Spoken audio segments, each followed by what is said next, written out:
Light light light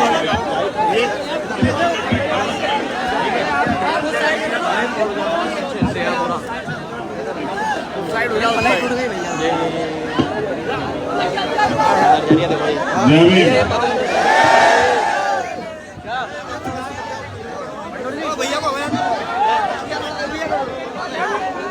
भैया इधर बताओ, अरे नीचे चले जाओ यार, समझो थोड़े बात को।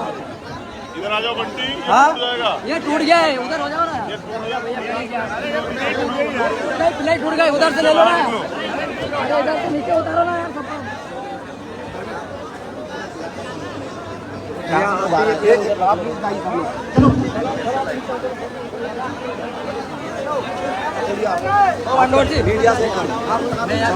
अरे इनसे मत बोलो, अरे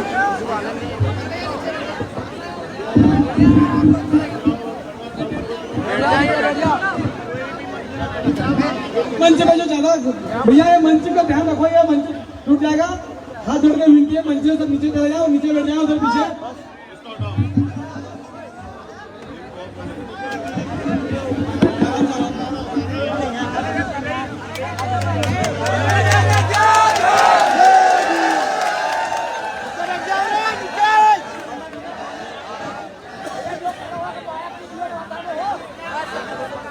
सभी युवा साथी शांति बनाए रखें। इनको मीडिया के साथियों को जगह दो। चलो जाओ, तुम लोग नीचे जगह देंगे वो लोग अपने आप। चलो जगह दो इनको।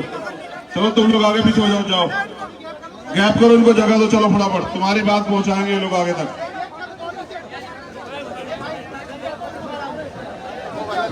आ जाओ आ जाओ आ जाओ।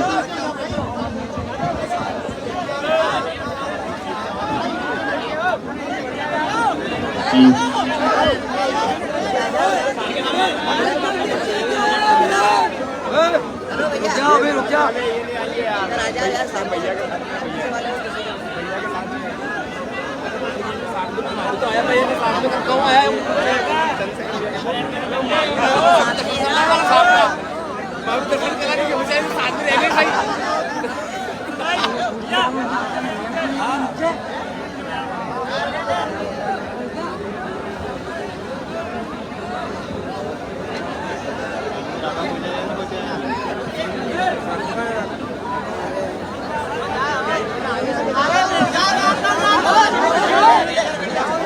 जय भीम। लगभग 10 घंटे हो चुके हैं आप लोगों को यहाँ। मैं सबसे पहले तो यहाँ उपस्थित भीम आर्मी आजाद समाज पार्टी के सभी ईमानदार समर्पित कार्यकर्ताओं का धन्यवाद करता हूँ। धन्यवाद के साथ साथ जो जिम्मेदारी मेरे ऊपर है उतनी जिम्मेदारी आपके ऊपर भी। आज आपने शाहजहांपुर में ये साबित कर दिया कि शाहजहांपुर में अब हम लोग अन्याय किसी भी कीमत पे नहीं सहेंगे। मैं भी सुबह से ये सोच रहा था कि किसी तरह आपके बीच टाइम से पहुंच जाऊं। एयरपोर्ट गया तो पता लगा फ्लाइट कैंसिल हो गई है। फिर इंदौर का रास्ता बंद हुआ तो भोपाल का रास्ता खोला। भोपाल की फ्लाइट कराई, वो फ्लाइट लेट हो गई। यहां आते हुए फाटक बंद हो गया, 3 ट्रेन आई और 10-15 मिनट दूरी होगी। लेकिन कहते हैं अगर तमन्ना अगर सच्ची हो तो रास्ते 1000 होते हैं, तमन्ना अगर झूठी हो तो बहाने 1000 होते हैं। जितनी सच्ची तमन्ना तुम्हारी मुझसे मिलने की उतनी सच्ची तमन्ना मेरी तुमसे मिलने की। और मैं आपके बीच में और आप यहाँ मोर्चा लिए हुए। मुझे 15 मिनट आपसे बात करनी है, लेकिन कुछ नालायक लोग मुझे बात करने में डिस्टर्ब कर रहे हैं। मैं चाहता हूं नालायकों को आप खुद ही बिठाने का काम करो। अगर वो लायक होते तो शायद यहाँ शाहजहांपुर में यह अन्याय ना हो रहा होता। वो नालायक लोग चाहे यहाँ हो या वहां हो, आपकी जिम्मेदारी है कि उनको बिठाएं और उनको अनुशासन जो वो तोड़ रहे हैं उससे रोकें।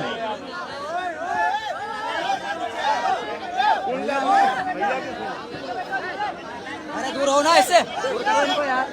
भैया समझ में नहीं आ रहा क्या? आना इसके आगे से नीचे।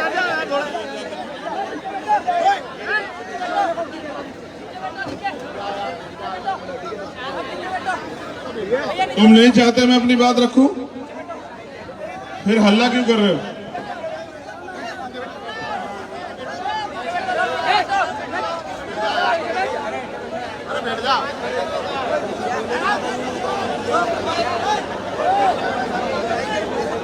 क्या मैं इंतजार करूं आपके चुप होने का? मैं इंतजार कर लेता हूं आपके चुप होने का। जब आप चुप हो जाओगे तब मैं अपनी बात रखूंगा। अगर मुझे जरा सी आवाज आएगी तो मैं नहीं रखूंगा।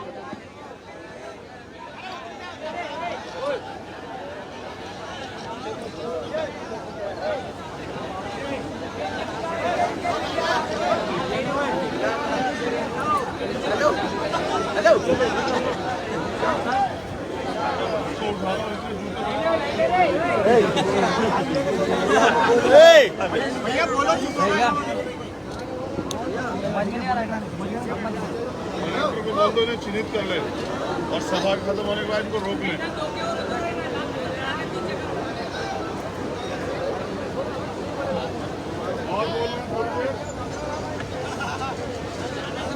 अगर और थोड़ी देर और रहेगी तो कोई बात नहीं, मेरे पास बहुत समय है। जिसका समाज सोया हुआ हो और गैर जिम्मेदार हो उसके पास बहुत समय होता है। तुम्हें तो नहीं हो रहा, लेकिन कुछ तो नालायक लोग हैं जिनको नालायकी करनी है। अब उनको तो समझाना पड़ेगा ना। और मैं ऐसे नालायकों को चिन्हित कर रहा हूं। वैसे तो हमारा समाज ही अभी नालायकी में है। अगर वो लायक होता तो उन्हें मेरी जरूरत नहीं पड़ती,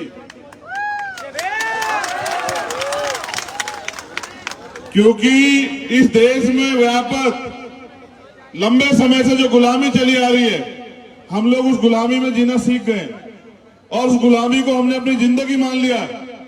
इसलिए समाज का दर्द हमें दर्द नहीं दिखाई देता। इसलिए शाहजहांपुर में हमारे अधिकारी कर्मचारियों के साथ जो अपमान होता है, जो अन्याय होता है और फिर कार्रवाई नहीं होती, वो हमें दिखाई नहीं देती। यही शाहजहांपुर में हमारे लोगों के साथ जब उनकी घोड़ियां रोकी जाती हैं शादियों में, वो हमें अपमान नहीं दिखाई देता। यही शाहजहांपुर में जब हमारे साथियों के सरकारी मशीनरी का दुरुपयोग करके घर गिरा दिए जाते हैं, वो हमें दर्द महसूस नहीं होता। हमारे चेहरे की मुस्कुराहट इस बात की गारंटी देती है कि हम गुलामी में जीना सीख चुके हैं। और जो समाज गुलाम होता है, गुलाम का एक ही धर्म होता है, गुलामी करना। मैं तुम्हारी दशा पे खुश नहीं हूं। मैं तुम्हारे हंसते चेहरों को भी देख रहा हूं। कुछ लोग हैं जो लोग इसलिए हंस रहे हैं कि उनका समाज बेबस है। उनकी बहन बेटियों के साथ रोज अन्याय अत्याचार होता है। अभी 11 साल की एक बच्ची जो है वहां इंदौर में जिंदगी मौत के बीच लड़ रही है, क्योंकि जिस समाज को शासन करता जमात बनना था, वो झूठन खा के, वो ताकतवर लोगों के टुकड़े तलवे चाट चाट के जो आगे बढ़ रहा है। तो ये तो मुझे सहना पड़ेगा, ये दर्द तो मुझे देखना पड़ेगा, क्योंकि जिस समाज का युवा जीते जी समाज की लड़ाई नहीं लड़ता, वो जीते जी भी मरे हुए के समान होता है। इसीलिए तो मैं तुम्हें कह रहा हूं कि नालायकी दूर कर लो। अगर ये नालायकी जाति बनाकर रखोगे तो आज तो आग तो लग चुकी है। एक कार्यकर्ता घर नहीं टूटा, कल तुम्हारे सबके घर तोड़े जाएंगे अगर तुम लोग नहीं सुधरे, तुम लोग लायक नहीं बने। मुझे उम्मीद है कि अब तुम चुप होकर सुनोगे। और जो तुम्हारे बीच में नालायक लोग बैठे हुए हैं, जो फोटो के चक्कर में हल्ला कर रहे हैं, उनको उनके मुंह खुद बंद करो, उनको खुद डांटो, उनके हाथ पकड़ के उनको जमीन पर वहीं बिठाओ, उनको बताओ कि तुम्हारी वजह से हजारों लोगों को डिस्टर्ब नहीं किया जा सकता है। अपने आसपास जो नालायक लोग बैठे हैं उनको खुद संभालो। मैं सबको कहां संभाल लूंगा? बहुजन समाज में जन्मे सभी संतों, गुरुओं, महापुरुषों को नमन करते हुए क्रांति की धरती शाहजहांपुर, करुणा के सागर तथागत गौतम बुद्ध, संत शिरोमणि सतगुरु रविदास जी महाराज, भगवान वाल्मीकि महाराज, गुरु नानक देव, संत कबीर, और समय समय पे इस देश में जन्मे उन महापुरुषों को भी नमन करता हूं जिनमें शिक्षा की जोत जगाने वाले राष्ट्रपिता ज्योतिबा फूले आरक्षण के जनक छत्रपति साहू जी महाराज और करोड़ों शोषितों को वोट का प्रयोग, वोट की ताकत देने वाले डॉक्टर बाबा साहब भीमराव अंबेडकर और सोए बहुजन समाज को वोट का प्रयोग करके बताने वाले किस तरह से वोट की रक्षा सुरक्षा होती है और वोट के जरिए किस तरह अल्पजन्मी बहुजन बनके अपनी गरीबी, अपनी परेशानियां, अपने साथ होने वाले अन्याय को खत्म कर सकते हैं। ऐसे नायक मान्यवर साहब काशीराम को नमन करते हुए मैं धन्यवाद देता हूं आपका। मैं आपके प्यार को शाजापुर के जिम्मेदार साथियों, मेरी बहनों, माताओं, बुजुर्गों, नौजवान साथियों, मैं जब तक जिंदा रहूंगा शाजापुर के प्रेम आज के बाद नहीं भूलूंगा, मेरा वादा। पूरी जिंदगी में शाजापुर के लोग मैं फर्श पे रहूं या अर्श पे रहूं, पूरी जिंदगी में याद करके देखना, आपके इस प्यार का कर चुका के दूंगा आप लोगों को, मेरा वादा आप लोगों से। लेकिन मुझे आपसे कुछ कहना है, और अगर वो बात आप नहीं सुनते, नहीं समझते, तो फिर काशीराम साहब एक बात कहते थे कि जो कौम अन्याय अत्याचार के खिलाफ आवाज नहीं उठाती वो लाशें उठाती। लाशें उठानी पड़ेगी अगर आप निकम्मे, निठल्ले, झूठे इन नेताओं के चक्कर में आते रहे जिन्होंने यहां भोपाल में, मध्य प्रदेश में अन्याय अत्याचार की पराकाष्ठा लिखी है। जो खाते गांव में हुआ, मैं उस दर्द को भूला नहीं हूं, जहां मेरे प्यारे भाइयों के साथ अपमान किया गया टीआई द्वारा, मैं उस दर्द को भूला नहीं हूं। मैं हर एक दर्द को अपने अंदर समा के बैठा हूं, इस भरोसे के साथ कि अब आने वाले समय में तुम इस दर्द का जवाब वोट के जरिए देके और अपने बीच के लोगों को विधानसभा भेज के मेरी हिस्सेदारी मध्य प्रदेश में सुनिश्चित करोगे। यहाँ की सरकार के बीच जो है अपना झंडा और डंडा बुलंद करोगे और इनको बताओगे जो अधिकारी कर्मचारी सरकार की सह में हमारे लोगों का शोषण कर रहे हैं, उनको मुंह तोड़ जवाब जो है वो कानून के जरिए ही देने का काम करोगे। चिंता मत करो, समय तुम्हारा भी आएगा। समय इंतजार नहीं करता है, समय रोके रोके नहीं रुकता है। देखो मैं दर्द बताता हूं आपको, यहां राका का मकान तोड़ दिया, वहां दत्तू मेड़े का मकान तोड़ दिया, और खाते गांव में कार्यकर्ताओं के साथ जो अपमान किया, क्या मैं वहां बैठा देखता नहीं हूं? मैं देखता हूं, मगर मैं दर्द से रोता नहीं हूं, मैं उस दर्द से ताकत बनाता हूं और उस ताकत को बना के मैं आपके बीच आता हूं। आज भी क्या नहीं था रोकने के लिए।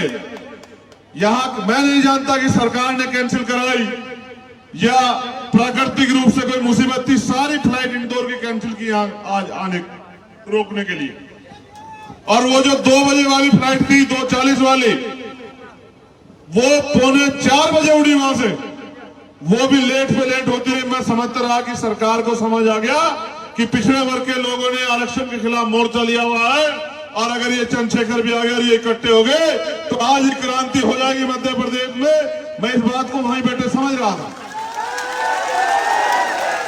मैं ये समझ रहा था कि मुख्यमंत्री जी देख रहे हैं कि दोबारा नेमावर न हो जाए। मुख्यमंत्री इस बात को समझ रहे हैं, इसलिए वो जानबूझ के अपनी सरकारी मशीनरी का दुरुपयोग कर रहे हैं। याद रखो,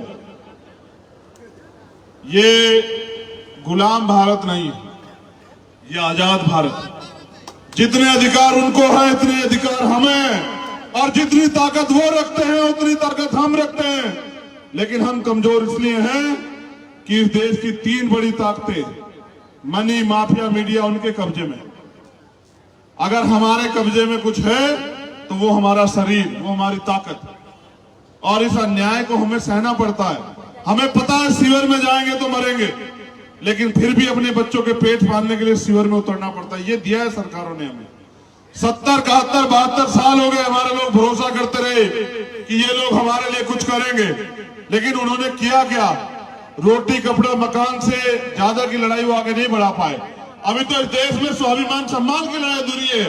मैं समझता हूं कि जब तक इस देश से सामाजिक गैर बराबरी और आर्थिक गैर बराबरी नहीं खत्म होगी, एक गरीब को उतने साधन संसाधन नहीं मिलते जितने इन सरकारों के अमीरों को मिले हुए। तब तक ये लड़ाई अधूरी। आप चिंता मत करो, आप देखते जाओ, भीम आर्मी के लोगों ने मोर्चा ले लिया है। अब कोई हवा, कोई तूफान, कोई आंधी नहीं रोक सकती। अब गरीब को भी बराबरी के अधिकार मिलेंगे, जो अधिकार इन पुराने सरकारों के लोगों ने दबा के रखे हैं। मैं अभी लौटा उड़ीसा से, और जब मैं उड़ीसा में गया तो मैंने देखा, उससे पहले मैं झारखंड गया, उसके बाद मैं राजस्थान गया, फिर मैं हरियाणा गया। मैंने कई स्टेट में जाकर देखा कि आज भी गरीबी, बिना भूमि के, बिना साधन के, बिना नौकरियों के, बिना रोजगार के हमारे लोग रोटी कपड़ा मकान के मोहताज हो रहे हैं। और ये सरकार हमारी उसी उसका फायदा उठा रही है। आप क्यों आपको क्या लगता है ये अन्याय इसलिए हो रहा है कि हम कमजोर हैं? नहीं, ये अन्याय इसलिए हो रहा है क्योंकि अब आप लोग ताकतवर होने वाले हो रहे हो, आप लोग ताकतवर होने वाले हो रहे हो, आप इकट्ठा होने वाले हो रहे हो, तो सरकार को लग रहा है किस तरह से इनको रोकना है, इनको डराना है, धमकाना है। ऐसा प्रयोग ये मेरे ऊपर करके देख चुके हैं। इन्होंने मुझे 16 महीने बंद रखा, लेकिन 16 महीने में मैं इनसे डरा थोड़ा ही। इन 16 महीने में इनसे नहीं डरा। कल मैं उड़ीसा में था, कुछ बीजेपी के लोग मेरा विरोध करने के लिए आए। मुझे कार्यकर्ता कहने लगे भैया गाड़ी के ऊपर खड़े हो जाओ, तो मैंने कहा यार सभा में चल रहे, देर हो जाएगी। उन्होंने एक और बार कहा, मैं समझ ही नहीं पाया। जब मैं आगे निकला तो मैंने देखा कुछ लोग उधर दूसरे कोने में खड़े नारे लगा रहे हैं। तो मैंने पूछा कि ये कौन है? कह रहे ये आपका विरोध करने आए थे। तो मैंने कहा इनको ये तो समझाओ कि लुक के कौन विरोध करता है, सामने आके विरोध किया जाता है। ये जो वहां छिपके मंदिर की ओट लेके विरोध कर रहे हैं, वहीं अंदर खड़े होकर नारे लगा रहे हैं। अगर भाई इनको कुछ कहना है तो सामने आ जाए, लोकतंत्र है, इनका अधिकार बैठता है। और हो सकता है कि ये सामने आ जाए और ये अगर दलित, पिछड़े, आदिवासी या अल्पसंख्यक समाज के हुए तो मैं इनको समझा के 15-20 मिनट में भीम आर्मी में शामिल करा दूंगा, इनके और लोग कम हो जाएंगे। आप देखो, ये आजाद भारत है, यहां लोकतंत्र है, संविधान। जब संविधान नहीं था तो राजतंत्र था। राजतंत्र में तलवारों से लड़ाई जीती जाती थी, बंदूकें चलती थी, लाठियां चलती थी। ये लोकतंत्र है, यहां तलवारों बंदूकों से कोई लड़ाई नहीं जीतता है। यहां बाबा साहब अंबेडकर ने अपने 4 बच्चे कुर्बान करके हमें एक ताकत दी है, और हम पे अवसर आता है 5 साल में कि उस ताकत के जरिए हम अपनी गरीबी, परेशानी, बेरोजगारी, अन्याय, अत्याचार, जुर्म जाति खत्म कर दें।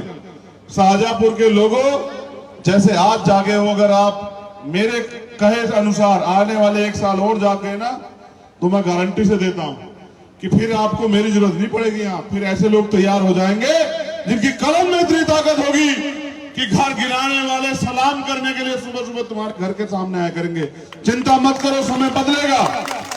हर एक कमजोर का, शोषित का समय बदलेगा।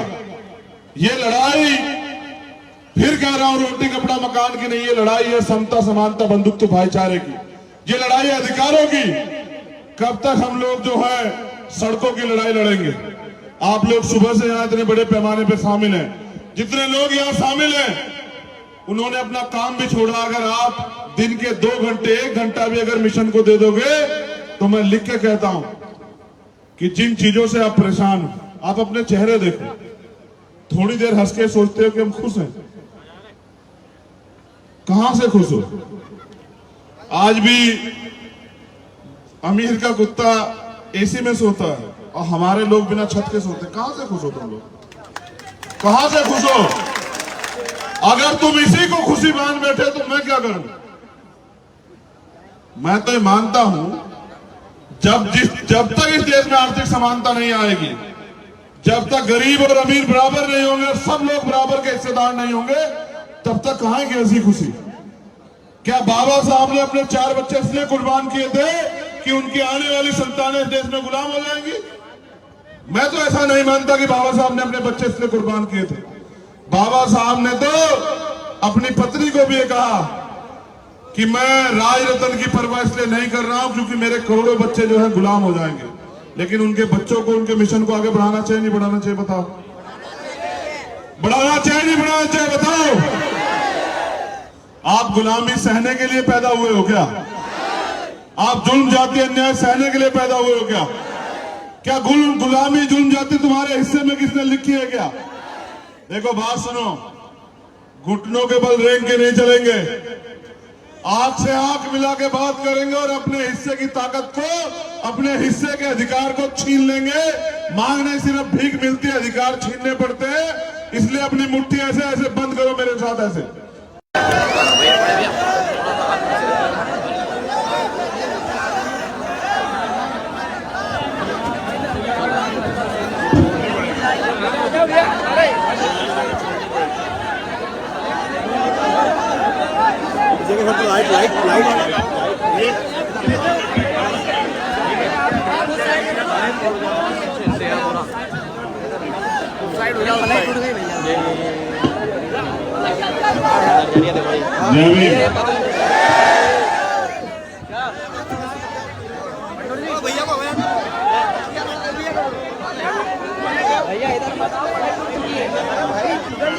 अरे नीचे चले जाओ यार, समझो थोड़े बात को। इधर आ जाओ बंटी, हाँ टूट जाएगा। ये टूट गया है, उधर हो जाओ ना। प्लेट टूट गई, उधर से ले लो ना। अरे इधर से नीचे उतारो ना यार सबको।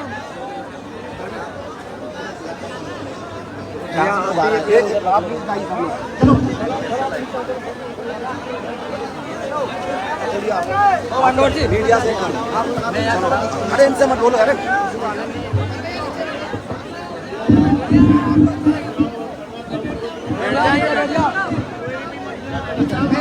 मंच में जो ज्यादा भैया, ये मंच का ध्यान रखो, ये मंच टूट जाएगा। हाथ जोड़ के विनती है, मंच से सब नीचे चले जाओ, नीचे बैठ जाओ उधर पीछे।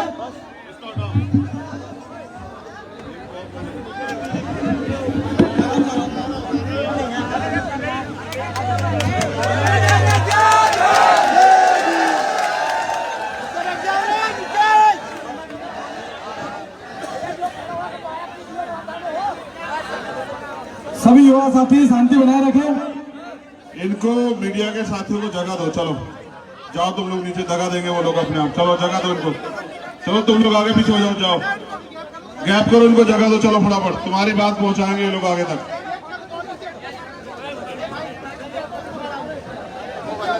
आ जाओ आ जाओ आ जाओ।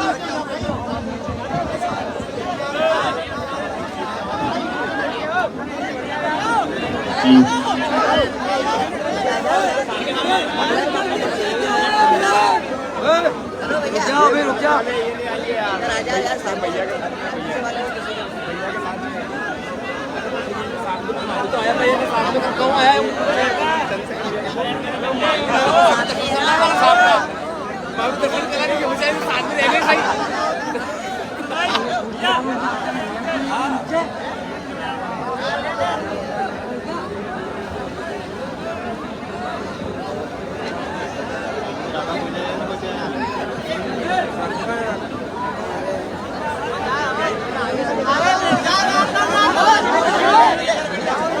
जय भीम। लगभग 10 घंटे हो चुके हैं आप लोगों को यहाँ। मैं सबसे पहले तो यहाँ उपस्थित भीम आर्मी आजाद समाज पार्टी के सभी ईमानदार समर्पित कार्यकर्ताओं का धन्यवाद करता हूं। धन्यवाद के साथ साथ जो जिम्मेदारी मेरे ऊपर है उतनी जिम्मेदारी आपके ऊपर भी। आज आपने शाहजहांपुर में ये साबित कर दिया कि शाहजहांपुर में अब हम लोग अन्याय किसी भी कीमत पे नहीं सहेंगे। मैं भी सुबह से ये सोच रहा था कि किसी तरह आपके बीच टाइम से पहुंच जाऊं। एयरपोर्ट गया तो पता लगा फ्लाइट कैंसिल हो गई है। फिर इंदौर का रास्ता बंद हुआ तो भोपाल का रास्ता खोला। भोपाल की फ्लाइट कराई, वो फ्लाइट लेट हो गई। यहां आते हुए एक फाटक बंद हो गया, 3 ट्रेन आई और 10-15 मिनट दूरी होगी। लेकिन कहते हैं अगर तमन्ना अगर सच्ची हो तो रास्ते हजार होते हैं, तमन्ना अगर झूठी हो तो बहाने हजार होते हैं। जितनी सच्ची तमन्ना तुम्हारी मुझसे मिलने की, उतनी सच्ची तमन्ना मेरी तुमसे मिलने की और मैं आपके बीच में और आप यहाँ मोर्चा लिए हुए। मुझे 15 मिनट आपसे बात करनी है, लेकिन कुछ नालायक लोग मुझे बात करने में डिस्टर्ब कर रहे हैं। मैं चाहता हूं नालायकों को आप खुद ही बिठाने का काम करो। अगर वो लायक होते तो शायद यहाँ शाहजहांपुर में यह अन्याय ना हो रहा होता। वो नालायक लोग चाहे यहाँ हो या वहां हो, आपकी जिम्मेदारी है कि उनको बिठाएं और उनको अनुशासन जो वो तोड़ रहे हैं उससे रोकें।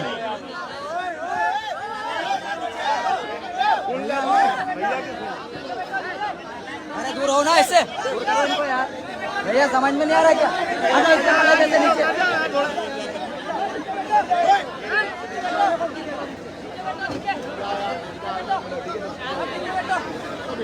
तुम नहीं चाहते मैं अपनी बात रखूं, फिर हल्ला क्यों कर रहे हो?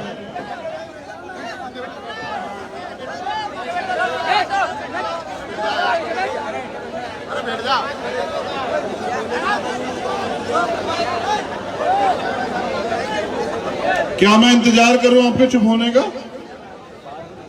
मैं इंतजार कर लेता हूं आपके चुप होने का। जब आप चुप हो जाओगे तब मैं अपनी बात रखूंगा। अगर मुझे जरा सी आवाज आएगी तो मैं नहीं रखूंगा।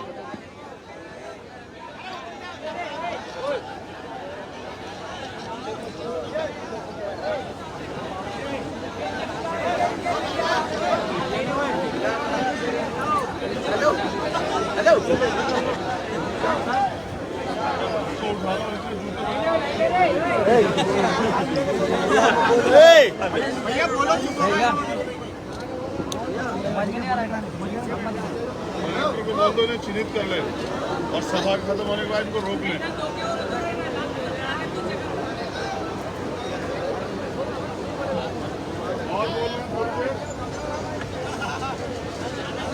अगर और थोड़ी देर और रहेगी तो कोई बात नहीं, मेरे पास बहुत समय है। जिसका समाज सोया हुआ हो और गैर जिम्मेदार हो उसके पास बहुत समय होता है। तुम्हें तो नहीं हो रहा, लेकिन कुछ तो नालायक लोग हैं जिनको नालायकी करनी है। अब उनको तो समझाना पड़ेगा ना। और मैं ऐसे नालायकों को चिन्हित कर रहा हूं। वैसे तो हमारा समाज ही अभी नालायकी में है। अगर वो लायक होता तो उन्हें मेरी जरूरत नहीं पड़ती, क्योंकि इस देश में व्यापक लंबे समय से जो गुलामी चली आ रही है, हम लोग उस गुलामी में जीना सीख गए और उस गुलामी को हमने अपनी जिंदगी मान लिया। इसलिए समाज का दर्द हमें दर्द नहीं दिखाई देता। इसलिए शाहजहांपुर में हमारे अधिकारी कर्मचारियों के साथ जो अपमान होता है, जो अन्याय होता है और फिर कार्रवाई नहीं होती, वो हमें दिखाई नहीं देती। यही शाहजहांपुर में हमारे लोगों के साथ जब उनकी घोड़ियां रोकी जाती हैं शादियों में, वो हमें अपमान नहीं दिखाई देता। यही शाहजहांपुर में जब हमारे साथियों के सरकारी मशीनरी का दुरुपयोग करके घर गिरा दिए जाते हैं, वो हमें दर्द महसूस नहीं होता। हमारे चेहरे की मुस्कुराहट इस बात की गारंटी देती है कि हम गुलामी में जीना सीख चुके हैं। और जो समाज गुलाम होता है, गुलाम का एक ही धर्म होता है, गुलामी करना। मैं तुम्हारी दशा पे खुश नहीं हूं। मैं तुम्हारे हंसते चेहरों को भी देख रहा हूं। कुछ लोग हैं जो लोग इसलिए हंस रहे हैं कि उनका समाज बेबस है। उनकी बहन बेटियों के साथ रोज अन्याय अत्याचार होता है। अभी 11 साल की एक बच्ची जो है वहां इंदौर में जिंदगी मौत के बीच लड़ रही है, क्योंकि जिस समाज को शासन करता जमात बनना था, वो झूठन खा के, वो ताकतवर लोगों के टुकड़े तलवे चाट चाट के जो आगे बढ़ रहा है। तो ये तो मुझे सहना पड़ेगा, ये दर्द तो मुझे देखना पड़ेगा, क्योंकि जिस समाज का युवा जीते जी समाज की लड़ाई नहीं लड़ता, वो जीते जी भी मरे हुए के समान होता है। इसलिए तो मैं तुम्हें कह रहा हूं कि नालायकी दूर कर लो। अगर ये नालायकी जाति बनाकर रखोगे तो आज तो आग तो लग चुकी है। एक कार्यकर्ता घर नहीं टूटा, कल तुम्हारे सबके घर तोड़े जाएंगे अगर तुम लोग नहीं सुधरे, तुम लोग लायक नहीं बने। मुझे उम्मीद है कि अब तुम चुप होकर सुनोगे। और जो तुम्हारे बीच में नालायक लोग बैठे हुए हैं, जो फोटो के चक्कर में हल्ला कर रहे हैं, उनको उनके मुंह खुद बंद करो, उनको खुद डांटो, उनके हाथ पकड़ के उनको जमीन पर वहीं बिठाओ, उनको बताओ कि तुम्हारी वजह से हजारों लोगों को डिस्टर्ब नहीं किया जा सकता है। अपने आसपास जो नालायक लोग बैठे हैं उनको खुद संभालो। मैं सबको कहां संभाल लूंगा? बहुजन समाज में जन्मे